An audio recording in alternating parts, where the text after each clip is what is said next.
Chers frères, je suis votre sœur Rose de Souza. Je veux vraiment, c'est la vérité, on va se dire.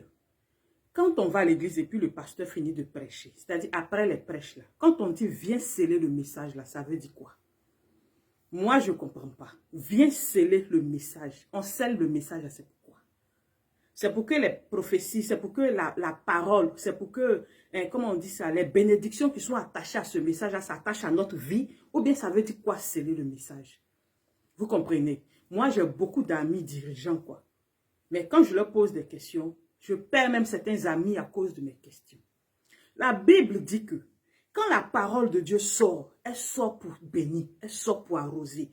Il dit de même que le ciel, quand il pleut, la pluie vient pour arroser la terre, pour donner, pour produire de la sémence, là. La pluie vient arroser la terre, bénir la terre.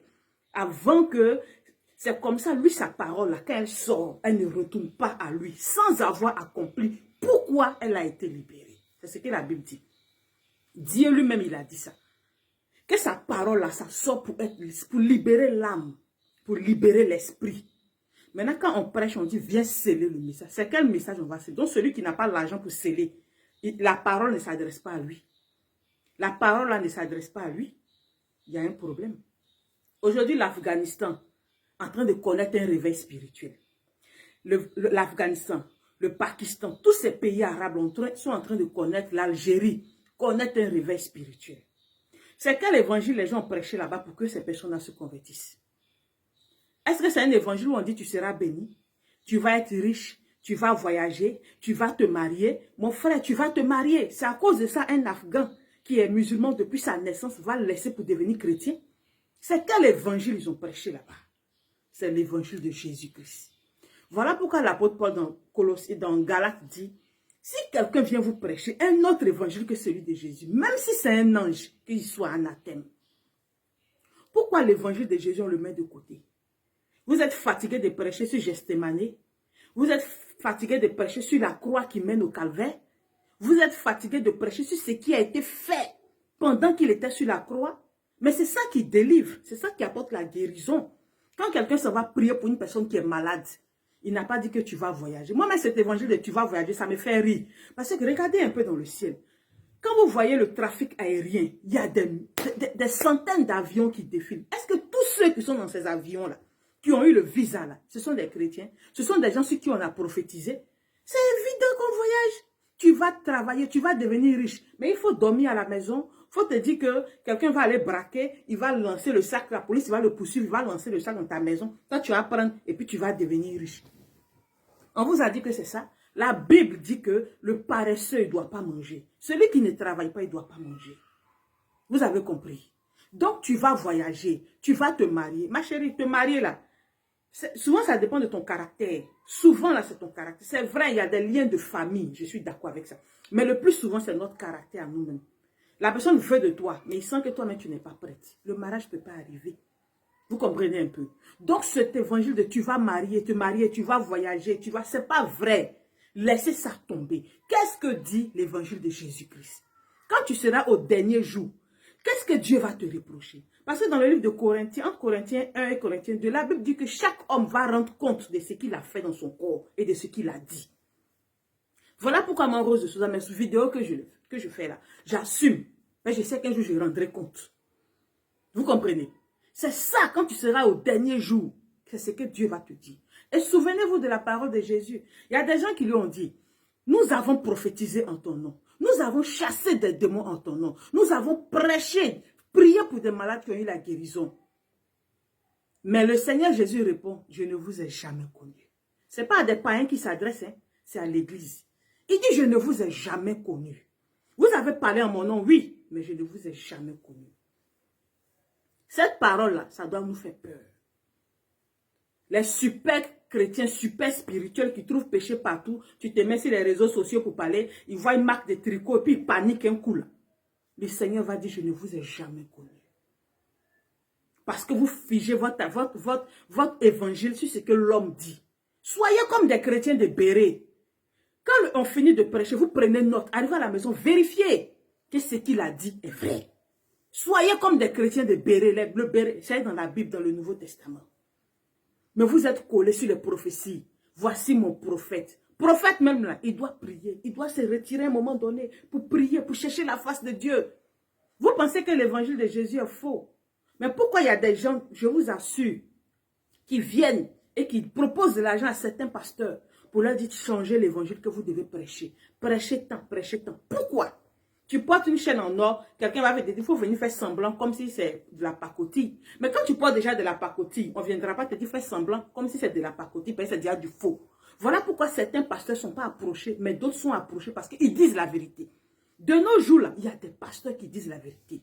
Il y a des pasteurs qui ne comptent pas sur offrande de fidèles pour vivre. Quand tu viens le voir là, il ouvre sa Bible. Mais pourtant, il y a d'autres, quand tu vas les voir là, il y a panier devant eux. Quand tu finis entretien, il faut mettre l'argent dans le panier. Panier là, ça veut dire quoi? L'apôtre Paul, là, quand il se promenait partout pour prêcher, il y avait panier devant lui. On mettait l'argent dans le panier. Et pourtant, il y a des pasteurs, quand tu vas les voir, ils ouvrent la Bible. Il te dit, mon frère, ma soeur, mon enfant, Dieu dit, prends tel passage et tu vas lire. Quand tu lis le passage là, tu sens que c'est de toi qu'il s'agit. C'est ça le vrai évangile. L'évangile de Jésus-Christ. L'évangile de Jésus-Christ. La Bible dit que quand Jésus enseignait dans le peuple, il y avait un silence. Les gens étaient frappés, disent, quoi? Comment un tel homme peut prêcher? Et le jour de sa mort, la Bible dit qu'il a fait noir sur toute la terre. La terre même a tremblé. Le centenier a dit certainement, cet homme est fils de Dieu. La puissance de notre évangile se trouve dans le nom de Jésus.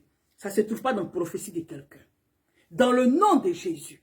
Voilà pourquoi Philippiens 11, 9, je pense bien, dit, dans le ciel, à cause de son obéissance jusqu'à la mort, Dieu l'a souverainement élevé et lui a donné le nom qui est au-dessus de tous les noms, afin qu'au nom de Jésus, là, tout genou fléchisse. Les sorciers de ton village, là, tout ce qui te fait peur, là, fléchit devant le nom de Jésus. Parce que le nom de Jésus fait peur à ce qui te fait peur. Le nom de Jésus effraie ce qui t'effraie. C'est ça. L'apôtre Paul dit que, lui là, il a été frappé 39 coups, près de 40 fois. Il a connu le péril, il a connu la faim, il a connu l'épée, il a connu tout ce qui est difficulté. Mais en toute chose, il reconnaît que Dieu est bon. Il reconnaît que Dieu est bon. Et c'est cet évangile-là, il faut enseigner. L'enfer existe. Ce n'est pas parce que ton enfant a 10 ans qu'il va aller faire n'importe quoi. Et puis, tu penses que l'enfer va être fermé juste parce que c'est ton enfant. Il faut lui enseigner. Hey, tu n'es pas de l'autre côté, tu es d'ici. Et voilà comment nous on marche. Quand nos parents là sortaient de l'Égypte, voilà la loi que Dieu a donnée. Parce que c'est par la foi que nous sommes enfants d'Abraham. C'est par la foi que ce sont nos descendants qui sont sortis de l'Égypte. C'est par la foi. Et Dieu, la Bible dit que Dieu est le consommateur de notre foi. Tu es chrétien, où sont tes œuvres? Où sont tes œuvres? Voici la sœur. J'ai mis son numéro de téléphone. Appelez simplement pour dire la sœur, comment tu vas? Il y a eu combien de personnes qui l'ont appelé? Combien? Mais vous êtes chrétien. Vous pouvez critiquer d'autres personnes. Mais l'amour est devenu une denrée rare. Une denrée rare. Si ce n'est pas ton ami, ce n'est pas quelqu'un de qui tu es proche, tu ne peux pas te casser la tête. Jésus ne connaissait pas Bartimée. Hein. La Bible n'a jamais dit que le Seigneur Jésus connaissait Bartimée. Mais Bartimée a crié, Jésus, fils de David, aie pitié de moi. Il s'est arrêté. La compassion l'a fait arrêter. Et il a dit à Bartimée, qu'est-ce que tu veux que je fasse pour toi? Bartimée dit que je recouvre la vue. Il a refusé. Ou bien Bartimée a payé offrande d'abord. Bartimée a bâti hôtel. Il a accordé la guérison à Bartimée gratuitement. Mais aujourd'hui, vous ne voulez pas qu'on critique parce que l'évangile est en train d'être faux. Jésus a dit, vous avez reçu gratuitement, donc donnez gratuitement. C'est lui qui va toucher le cœur des gens pour dire, voici une offrande, pasteur. Il y a des pasteurs qui ont été surpris. Ils étaient chez eux un matin, puis quelqu'un vient dire, tiens, le Seigneur m'a mis à cœur de te donner. Mais on ne poursuit pas quelqu'un pour qu'il paye sa dîme. On ne poursuit pas quelqu'un pour qu'il fasse offrande. Le jour de réception, il ne faut pas mettre panier devant toi. C'est le Saint-Esprit qui convainc les cœurs. Et c'est le Saint-Esprit qui te forme. S'il sait que tu n'es pas prêt encore à accepter, à prendre les offrandes, il ne te permettra pas que tu en aies.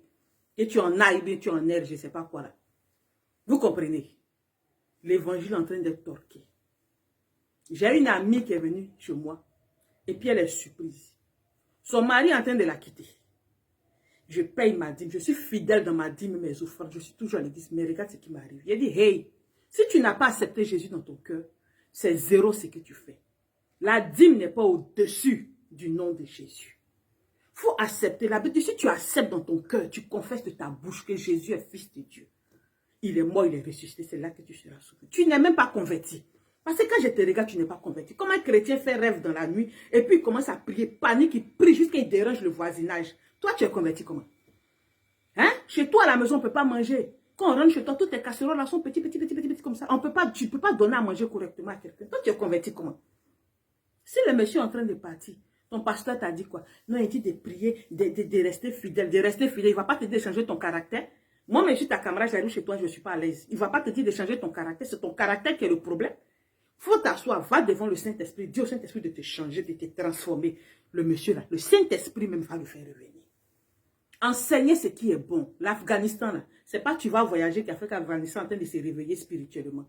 C'est pas que tu vas te marier. C'est pas que tu seras béni. On est déjà béni. Nous là, on est déjà bénis. C'est parce que quand tu ne sais pas là, que tu rétrogrades là. Le diable aussi vient, il vole tes bénédictions. Parce qu'aujourd'hui, on ne fait plus prière de combat. Il faut payer ta dîme et puis c'est fini. Il faut faire offrande et puis c'est fini. On ne fait plus prière de combat. Vous pensez que quoi? La Bible a dit, il dit les armes avec lesquelles nous combattons ne sont pas physiques, mais elles sont charnelles et puissantes par la vertu du Saint-Esprit. Mais pourquoi aujourd'hui on ne fait pas prière de combat? Tu as assis ton enfant est malade, tu cours, tu vas en clinique. Ton enfant, tu fais un mauvais rêve, tu appelles le pasteur. Et le Saint-Esprit, tu le mets où dans tout ça là? Tu mets le Saint-Esprit où? Tes enfants vont à l'école, depuis on les enseigne, ça ne rentre pas là. Il y a un autre dans sa classe là-bas qui est en train de voler l'intelligence de ses camarades. Vous pensez que le monde est facile comme ça? Tu mets le Saint-Esprit où? Avant que ton enfant ne parte à l'école, prie pour lui, prie pour ses... Impose-lui, mais prie pour ses fournitures, prie. Quand le professeur va parler, que ça rentre. Vous êtes assis, vous dormez. Tu vois des chrétiens qui regardent les novelas du matin jusqu'au soir. Tu as quel temps pour prier pour ta propre vie? Et tu vas être surprise. Tu vas être surprise. Quand le malheur arrive, mais Dieu, il est où? Il dit, celui qui m'aime, c'est celui qui fait ma volonté. Il faut t'asseoir, tu as fait volonté de novelas. Tu vas rêver dans novelas. Et puis tu vas t'attendre que le secours vienne. Le secours vient de quoi? Le secours vient de l'Éternel qui a fait les cieux et la terre. Mais toi, tu es où pendant que le secours va venir de l'Éternel? Vous rendez témoignage est maintenant là. Je rends gloire au Dieu de tel pasteur. Je rends gloire au Dieu de tant. Donc lui, son Dieu là, il n'a pas de nom. Son Dieu là, il n'a pas de nom. Quand je vais citer les noms, demain, ça va devenir affaire sur moi. Son Dieu là, il n'a pas de nom. Vous ne comprenez pas que c'est du faux. Que là où vous êtes à l'Esprit de Dieu, n'y est pas. L'apôtre Paul là, il a dit quoi? Il dit la puissance qu'on transporte dans le vase de terre là, c'est ça, c'est la gloire de Dieu. Mais nous là, nous sommes le vase de terre. Nous ne sommes rien, mais c'est Jésus qui est tout. C'est la puissance de Dieu qui est tout. C'est ce que l'apôtre Paul a dit. Mais aujourd'hui, on se donne gloire. On se donne gloire. L'homme même doit avoir la gloire. Tu le vois, tu sens qu'il a percé. Tu sens qu'il est sur l'église et tu sens qu'il est là. Non, moi j'aime la compassion. J'aime l'amour du prochain. Je n'ai pas beaucoup, hein. Mais le peu là, je donne. Donc quand tu me vois là, tu as l'impression que je suis milliardaire. Mais en réalité, je suis milliardaire même. C'est comme ça. Afghanistan en train de se lever. Pakistan, on va donner avion gratuitement à Abidjan. On dit, bon, tous les hommes de Dieu montent à aller évangéliser. Je suis sûr qu'il y a beaucoup qui ne vont pas aller. Ils vont prêcher quoi, mais qui vont partir? Ils vont prêcher quoi? Il y a quelques-uns qui vont partir. Eux, ils ont connu Christ. Si c'est pour te lever tous les dimanches, pour partir à l'église parce que le culte est chic, on met une batterie, tu vas danser jusqu'à ce que tu vas rentrer chez toi. Là. Ma soeur, il faut rester à la maison. Tu as compris? Il faut rester. Parce que quand on dit on va à l'église, on va pour être délivré. Avant, sorcier vient, puis il dépose tous ses fétiches. Il dit, je ne peux pas. Je suis venu attaquer l'église, mais je n'ai pas pu. Vous comprenez? Avant, là, quand il y a une église quelque part, le quartier n'est pas tranquille. Parce que l'adoration, la prière, les veillées, ça dérange les gens. Mais aujourd'hui, là, il y a église ici, puis il y a maquis, puis c'est tranquille. Parce que l'esprit a changé. L'esprit a changé. Maman a pris le dessus. Tout est égal à l'argent. La maman a pris le dessus. Maman a pris le dessus. Et c'est ça qui fait pitié. C'est ça qui fait pitié. J'ai porté un t-shirt la dernière fois. Mais tout le monde a paniqué. C'est quel t-shirt? Il y a un même particulièrement qui a fait un commentaire dur. Je suis allé sur sa page, c'est un pasteur. J'ai ri. J'ai ri quand j'ai vu ça. Enlève des démons là et puis tu vas nous parler. Mais j'ai ri, mon frère. Je ne vais pas dire ton nom parce que ça sera te donner trop d'importance. Mais j'ai ri parce que tu fais pitié. J'ai acheté un t-shirt, je n'ai pas accordé d'importance parce que la Bible me dit que c'est lui qui est en moi, il est plus grand. pourquoi j'ai traîné. Drapeau d'Israël, la même, c'est même étoile, signe, j'ai vu. Moi, je ne fais pas attention à des choses. Je n'ai pas le temps même pour ça. Je n'ai pas le temps même de fouiller qui est mystique, qui n'est pas mystique. Ça là, c'est quel signe, c'est quel signe. Ouais, ça ne m'intéresse pas. Ce que la Bible dit, c'est ce qui m'intéresse. Ce qui s'est passé dans le jardin de Gethsémani, c'est ce qui m'intéresse. Si lui là, il est sataniste, si lui là, il est quoi, il est dans sa secte, je m'en fiche. Ce qui m'intéresse, c'est Jésus ressuscité. Parce qu'un jour, la Bible dit qu'un jour, je le verrai face à face. Et c'est ça qui m'intéresse. Si j'ai vu un t-shirt sur le marché que j'ai acheté, j'ai fait une vidéo. Ils se sont concentrés sur le dessin. Ici, là, c'est abeille, j'ai vu la couleur jaune poussée. Moi, j'aime la couleur jaune poussée. Dans le dos du tricot, c'est écrit Mave Peace. J'ai acheté. Et ce jour-là, mes grandes sont finies leurs vacances. Elles devaient rentrer. Donc, on allait faire le marché. Au marché de Belleville à Trècheville. Toute la journée, on était ensemble. Jusqu'à ce que je les dépose, je rentre. Personne ne m'a arrêté pour me dire que ton t-shirt a un signe bizarre. Ça n'a intéressé personne. À part vous, les chrétiens. Sur la vidéo, ton t-shirt, son t-shirt, on sait déjà qui elle est. On sait d'où elle vient. Son t-shirt. Et vous qui manquez d'amour, vous qui avez critiqué, vous avez appelé la soeur. Et la soeur et moi, ça fait deux. Hein. Moi, je suis Rose de Souza. Elle est Suzanne Aïla. Vous l'avez appelée? Elle est aux assemblées de Dieu, elle prie quand fatiguée. Vous l'avez appelée? Au moins, je peux dire qu'elle est de votre communauté. Appelez-la. Mais moi, vous m'avez gardé dans Rose de Souza. Mais et elle? C'est elle qui a besoin d'une greffe. C'est pas moi. C'est elle qui a besoin de payer ses ordonnances. C'est pas moi. Ce sont ses plaies qui s'infectent. C'est pas moi. Vous l'avez appelée? C'est ça l'amour. Vous voulez qu'on vous écoute. Vous voulez qu'on fasse attention à vos critiques. Mais vous n'avez pas d'amour. J'appelle cette soeur-là tous les jours. Je lui dis, qui t'a appelé? Tu as reçu des appels? Non. Souvent, oui, 2, 3. Et je ris. Que Dieu vous bénisse. Cherchez premièrement le royaume des cieux et sa justice. Et tout vous sera donné par-dessus. Dans les avions, tous les jours, ce n'est pas seulement que des chrétiens. Il y a des musulmans, il y a des païens, il y a des animistes, il y a des athées dans les avions. Là. Ils voyagent. Il ne faut pas aller t'asseoir le dimanche, tu n'as rien à faire. Écoute la parole de Dieu. Comment Jésus est ressuscité? Avec quelle puissance il a été ressuscité? C'est le nom de Jésus qui fait la différence, c'est rien d'autre. L'apôtre Paul dit, si quelqu'un vient vous prêcher un autre évangile que celui de Jésus-Christ, qu'il soit anathème. Que Dieu vous bénisse.